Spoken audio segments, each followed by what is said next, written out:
guideline strike can be disappointing and worrying for creators. We know that creators often don't break the rules intentionally and just want to get back to making great content. That's why we've put together options for you to learn about our guidelines and resolve warnings you receive when violations do happen.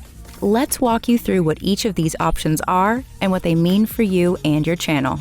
First, a quick reminder about what community guidelines are. YouTube's community guidelines outline what type of content is and isn't allowed on YouTube. There are a number of community guidelines, such as our impersonation policy, child safety policy, harassment policy, and many more. And these policies apply to all types of content on YouTube and help ensure our community stays protected. So now, let's walk through what happens if you violate YouTube's community guidelines and some options you have when violations happen. We've designed a system with guardrails in place to ensure creators have sufficient opportunities to learn from mistakes and make more informed decisions about their content without fear of penalty. When you violate one of our community guidelines, you'll first receive a warning. Once you're notified about your warning, you can review it to find out what policy you violated and what next steps you can take. You'll have 3 options. Option 1, you can take a policy training, which will allow your warning to expire after 90 days if you don't violate that same policy again within that time frame. Option 2, you can appeal the warning if you think the violation was given incorrectly. Or option 3, you can do nothing and keep the lifetime warning on your channel. Note that there's also flexibility with these options. You can choose to take the training and still also decide to appeal. Or, if you appeal and it's rejected, you can still take the training at that point.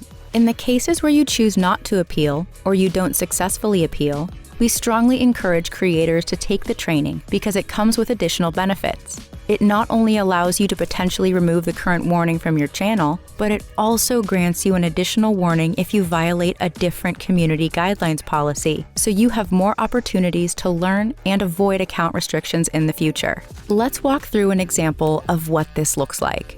Let's say you violate one of our community guidelines for the first time. You'll receive a warning, and you'll be presented with the 3 options. If you complete the training and don't receive any community guidelines violations for any policies within 90 days, your warning will expire and you'll be back to good standing. If you complete the training and you do receive a community guideline violation for a different policy within 90 days, you'll receive another warning and you'll have the chance to take a new training specifically for that policy. If you choose to not take the training and do nothing, any additional violation for any policy will result in a community guidelines strike. Note that after your warning, if you do violate the same policy again within 90 days, you will receive a community guidelines strike, even if you completed the training. Remember, if you originally decide to do nothing but then change your mind, you'll always have the opportunity to appeal or to take the training. Now let's walk through what happens when you get a community guidelines strike. On your first strike, you won't be able to upload, stream, or make certain edits on your channel for 1 week after you review the strike. After the 1-week period, we restore full privileges automatically, but the strike remains on your channel for 90 days. If you get a second strike within the same 90-day period as your first strike, you will not be allowed to post content for 2 weeks. If there are no further issues after the 2-week period, we restore full privileges automatically. Each strike will not expire until 90 days from the time it was issued. 3 strikes in the same 90-day period results in your channel being permanently removed from YouTube. We understand mistakes happen, and many creators don't violate our policies intentionally. So we hope this system gives creators the chance to learn more about our community guidelines, to help prevent violations moving forward, and to keep our YouTube community safe. To learn more about community guidelines and their enforcement, check out the links in the description. Sekali bagaimana segala sesuatu berlangsung hari ini. Beberapa orang sedang berjalan dan menemukan uang di jalan, sementara orang harus bekerja untuk dapat uang. Maksudku, kenapa bukan aku saja yang menemukan? Lets you easily tag products from a variety of brands and retailers, giving viewers a seamless shopping experience and letting you earn commission when they purchase products from your content. In this video, we'll walk through how the program works, eligibility requirements, how to tag products, and how to track your earnings progress. Let's dive in. When you tag products in your videos, shorts, or live streams, a shopping button will show on your content. Viewers can browse the products that you featured without leaving the watch page. When viewers click on a product, they'll be redirected to the merchant site. If a purchase is made from your link, you'll earn commission on the viewer's entire purchase. To be eligible for the YouTube Shopping Affiliate Program, your channel must meet the subscriber threshold and be approved for monetization.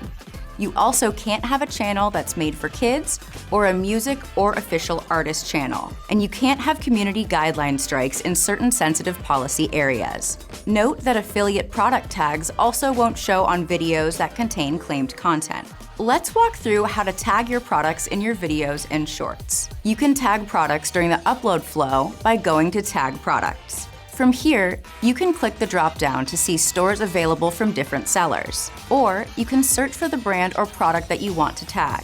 Next to each product, you'll see the total product price and the commission rate that you would receive for that product, which is always a percentage of the total price. This commission rate listed is 100% of what you will earn.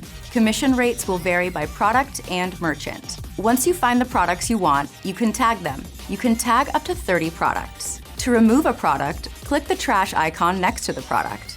Note that if you're uploading a video and you included links while drafting your description, you may see them suggested for tagging.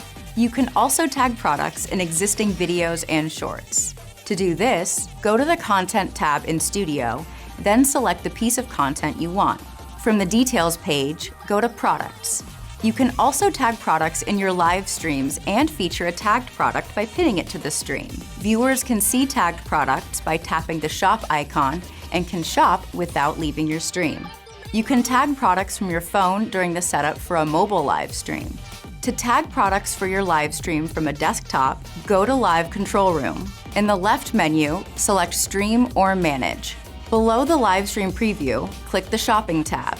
Then click the plus icon to search and select products. You can tag up to 30 products. To remove a product, click Trash next to the product. You can also pin one item during your live stream to feature it prominently. For a mobile live stream, you can tap the shopping button, then pin the product you want to feature.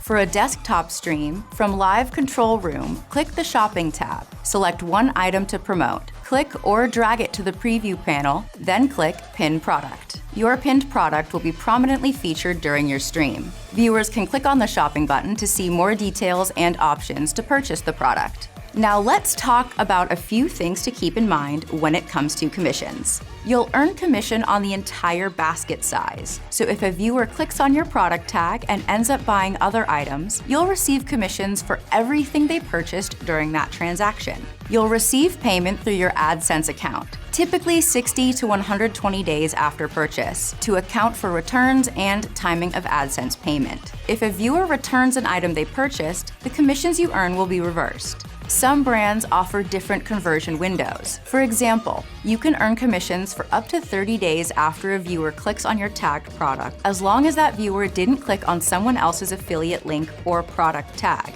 Note, you'll only be paid commissions from the YouTube affiliate program if viewers click from affiliate products tagged in your content. Next, here are some things to keep in mind and best practices when tagging products. Only tag products if they're easily identifiable and featured prominently, or if they're meaningfully related to your content. And only tag if the products are used as intended, or you're using the product in a safe way that aligns with the manufacturer's intent. When making new videos, remember to direct your viewers to view your tagged products. And consider tagging products in both new and existing videos, especially your most popular ones. Also note that you may still be able to go through the flow of tagging products even if they won't show to viewers in cases where your content is made for kids, contains claimed content, or other restrictions. So be sure to familiarize yourself with these restrictions ahead of time. Finally, let's walk through how to track your earnings. You can find earnings data by going to YouTube Studio Analytics, then Revenue, then the Affiliate chip. Here, you'll see channel-level data including estimated revenue, product clicks, number of orders, and total sales. You'll also see top-earning products and top-earning content. You can also find info by going to the Studio Earn page, then the Shopping tab.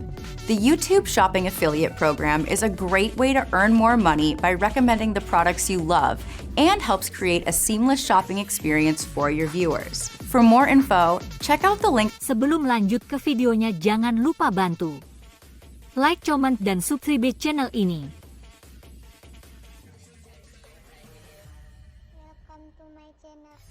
Rapidly growing format that lets creators share their message and connect with their audience in new ways. Podcast creators get special video and playlist badges and are eligible for official search cards and to be featured on youtube.com/podcasts. In this video, we'll walk you through how to create a podcast in YouTube Studio, how to analyze your podcast performance, and some best practices for podcasting on YouTube. Let's dive in. First, let's walk through how to create a podcast in YouTube Studio. On YouTube, a podcast is a playlist, and podcast episodes are videos in that playlist. To create a new podcast, go to YouTube Studio and click Create, then New Podcast. Then enter in the details for your podcast, including a podcast title, podcast description, visibility, and a podcast thumbnail. Note, this thumbnail will need to be square. Hit Create to save.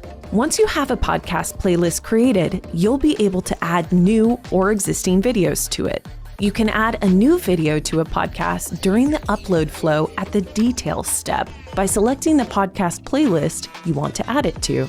You can add existing videos to a podcast playlist by going to the Content tab, selecting one or multiple videos you want to add, then select Add to Playlist. Now, let's walk through how to set an existing playlist as a podcast. Go to YouTube Studio, then Content, then Playlists. Find the playlist you want to set as a podcast, then click the three-dot menu and select Set as Podcast. Here, you'll need to review the title, description, and visibility for your podcast. You'll also need to add a square podcast thumbnail, which is a unique requirement for podcasts.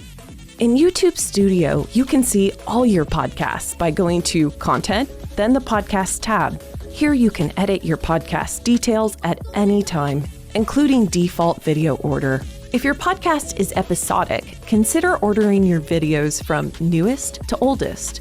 If your podcast is serial, you might consider ordering your playlist from oldest to newest. To manually sort your videos, you can drag and drop your videos on the playlist page on YouTube. Podcast playlists are eligible for podcast features on YouTube, such as podcast badges, official search cards, and to be featured on youtube.com/podcasts. Podcasts will also be available in the YouTube Music app. Now, let's walk through how to analyze your podcast performance. In YouTube Studio Analytics, the Overview tab will give you a snapshot of your podcast's performance. Here, you can see your podcast views and watch time.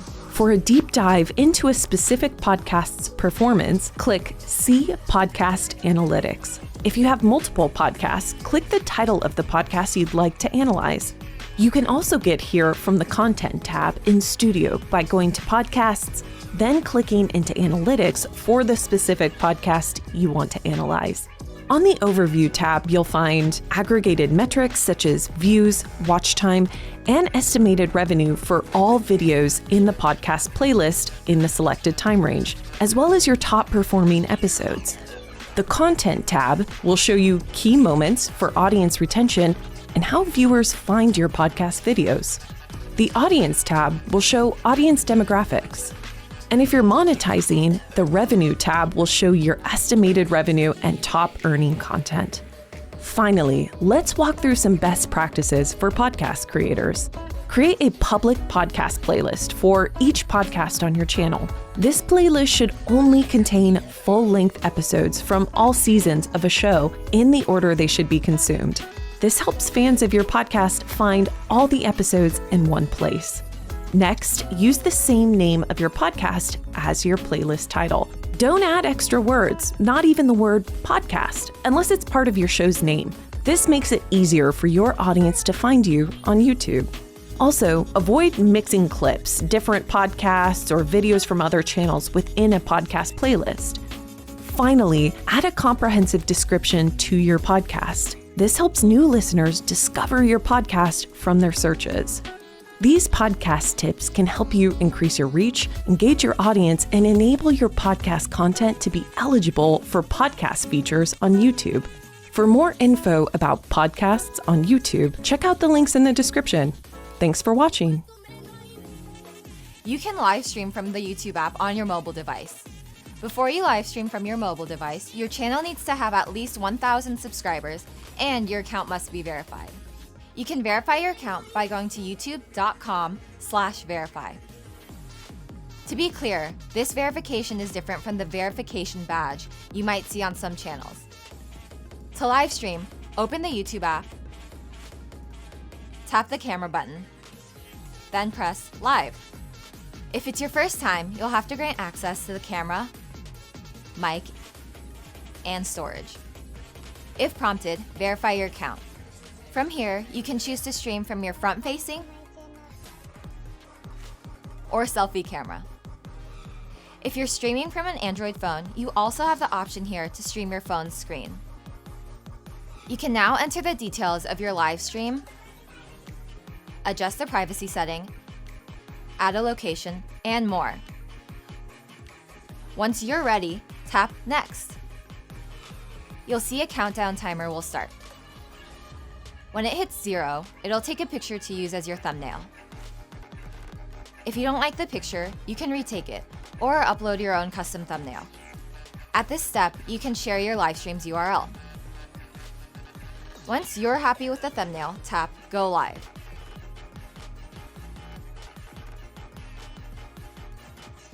During your live stream, you can see your chats, add a filter,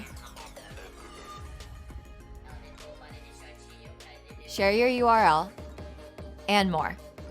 Once you're done, tap the X in the top right corner, then click OK. A recording of your live stream will eventually be available in your video list. If you're having issues with live streaming, or if you want to learn more about all the features and settings available for mobile live streaming, check out the links in the description. Hope that helped.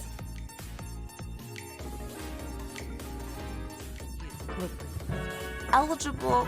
I want to start this over. Hey everyone, I'm Belinda and welcome to the latest roundup. We've got a lot of updates for you, so let's jump in. If you have a Shopify store or you're thinking of setting one up, we've got good news. You can now sell your products from your Shopify store directly on your YouTube channel in just a few steps. Just go to Studio, then Monetization, then the Shopping tab, and follow the prompts. Once you complete the setup, your Shopify products will become available for you to display on your videos and live streams. You'll also unlock your own storefront on YouTube with a Store tab on your channel featuring the products that you choose. For more information, check out the link below. We've got 2 exciting updates for the Content ID process. First, for appeals. As a reminder, the appeal step comes after your initial dispute of a Content ID claim is rejected. Previously, you had to wait up to 30 days for the claimant to review your appeal. Now they have to respond within 7 days, which means shorter wait times and quicker answers. The second update is specifically for block claims. We're rolling out a new Escalate to Appeal option that will allow eligible creators to skip the initial dispute step altogether and move straight to the appeal stage. Since block claims are especially disruptive for monetization and building your audience, we created this new option to get even faster answers. So now, the full Content ID dispute process for block claims, which previously took as long as 60 days, won't take longer than 7 days. There's a lot of info about this, so check out the forum posts below. We've launched a new Creator Safety Center to provide safety tips, tools, and resources specifically for creators. We collected insights from security experts, nonprofit organizations, and creators to help you stay safe on YouTube and deal with creator-specific situations like account hijacking, harmful comments, and impersonation. With the new Safety Center, you can learn how to protect yourself, create a safe environment for your community, and get support when you need it. This is currently available in English and will add more languages in the coming months. Go to youtube.com/creators/safety to check it out now. You can now instantly create shorts from clips on iOS. To try this out, you'll need to use one of your existing clips that you've made or create a new one from one of your videos or live streams. To do this, go to Library, then Your Clips. When you click on the Create Short icon, this will import the clip as a short. From here, you can make more edits by trimming, cropping, or adding filters and text. Note that other creators won't be able to make shorts from clips of your content. This feature is rolling out to everyone on iOS in a few weeks and on Android in the coming months, so stay tuned. And that's it for August. We want to hear from you, so let us know what you think in the comments below. Thanks for watching. Goodbye.